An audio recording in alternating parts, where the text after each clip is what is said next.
Fenomena tagar kabur aja dulu belakangan ini viral di sosial media Indonesia. Ajakan hijrah ke luar negeri itu jadi ekspresi kekecewaan atas banyaknya pelit pemerintah yang tidak berpihak pada rakyat, sehingga mendorong mereka untuk mencari kesempatan yang lebih baik di luar negeri. Ledakan ekspresi semacam ini sejatinya bukan fenomena baru. Pada 2024, fenomena brain drain juga pernah viral di kalangan anak muda. Fenomenanya bahkan tak hanya sekedar studi atau bekerja di luar negeri, tapi juga berujung pada pindah kewarganegaraan demi mencari masa depan yang lebih menjanjikan. Menurut jurnalis Natalie Baptiste, definisi brain drain adalah perpindahan para individu terdidik atau bahkan ilmuwan dalam skala besar ke negeri orang, yang terdorong karena kebijakan-kebijakan pemerintah tak menyediakan kesempatan untuk menyalurkan keterampilan mereka, sekaligus karena kondisi politik dan ekonomi yang menghimpit warganya.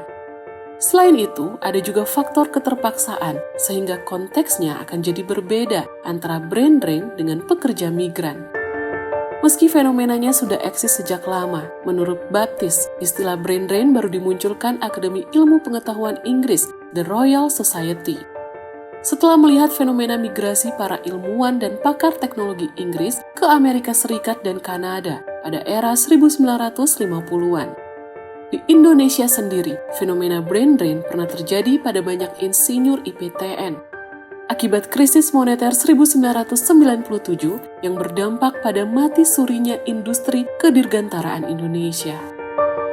Saat Baharudin Yusuf Habibie memimpin IPTN, ia berhasil menyelesaikan beberapa proyek pesawat terbang buatan IPTN. Salah satunya, pesawat komuter turboprop N250, pesawat sipil pertama yang menggunakan teknologi fly-by-wire. Agus merupakan lulusan Teknik Fisika Institut Teknologi Bandung yang terlibat di proyek N250 sebagai spesialis desain environmental system. Tugasnya memastikan kesesuaian spesifikasi teknis Air Transportation Association 25 Fire Protection dan ATA 35 Oxygen System serta prosedur airworthiness.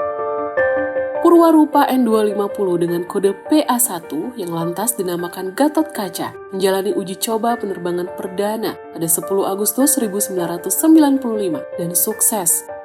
Namun, terjangan krisis moneter 1997 yang disusul krisis politik 1998 menjadi awal bencana bagi industri dirgantara Indonesia. Salah satu syarat yang diajukan IMF untuk memberikan pinjaman 43 juta dolar kepada Indonesia adalah pemerintah Indonesia tidak meneruskan dukungan kredit di luar anggaran untuk proyek-proyek IPTN. Hasilnya, proyek N250 yang sejatinya tinggal menunggu sertifikasi pun ibarat disuntik mati. Para insinyur dan teknisi IPTN yang terpukul dengan keputusan itu banyak yang pergi mencari penghidupan di industri asing. Agus bersama 50 rekannya, termasuk yang beruntung bisa belajar ilmu baru di Brasil bersama Embraer pada 2001. Ia direkrut sebagai job shopper atau teknisi asing lewat perantara agensi yang berbasis di Inggris. Agus tak hanya direkrut sebagai pembuat desain, tapi juga mendapat timbal balik turut mengajari para teknisi lokal Embraer dan mendapatkan ilmu lain dari mereka pula untuk kembali memajukan industri dirgantara di negeri sendiri sepulangnya ke tanah air.